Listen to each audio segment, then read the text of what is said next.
हिंदुस्थानामध्ये जर सार्वजनिक गणपती उत्सव कोणी जर चालू केला असल्याला आपल्याला जर हा प्रश्न पडला तर नक्कीच त्याचं उत्तर आहे रंगारी, भाऊसाहेब रंगारी यांचा गणेश उत्सव। ही आहे भाऊसाहेब रंगारी यांची मूळ मूर्ती असलेली जालना शहरामध्ये श्री गणेश मंडळ यांनी RP रोड बडीसडक येथे बसवलेले आहे।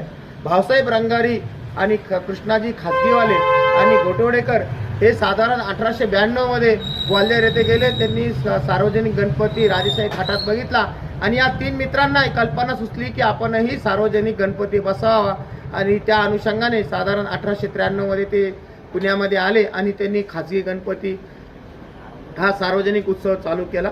त्यानंतर 1994 मध्ये लोकमान्य टिळकांनी याला व्यापक स्वरूप दिलं। 94 मध्ये लोकमान्य टिळकांनी स्वतःचा गणपती बसवला, केशरीवाड्यामध्ये बसवला आणि त्याला त्या वर्षी 100 गणेश मंडळ बसवले। जोशी करंदीकर म्हणजे केसरीचे संपादक, जोशी करंदीकर केसरीचे संपादक 1953च्या आपल्या मंडळाची 60 वर्षे या पुस्तकाच्या लेखकामध्ये असं म्हणतात की 1892 मध्ये भाऊसाहेब रंगारी, गोटवडेकर आणि खाजगीवाले यांनी आपलं मंडळ स्थापन केलं।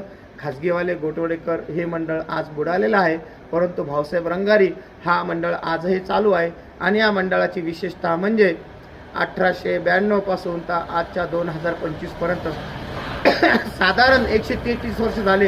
ही मूर्ती 132 ते 33 वर्षापासून आजही तशीच आहे। ही मूर्ती आजही अजून बुडालेली नाही।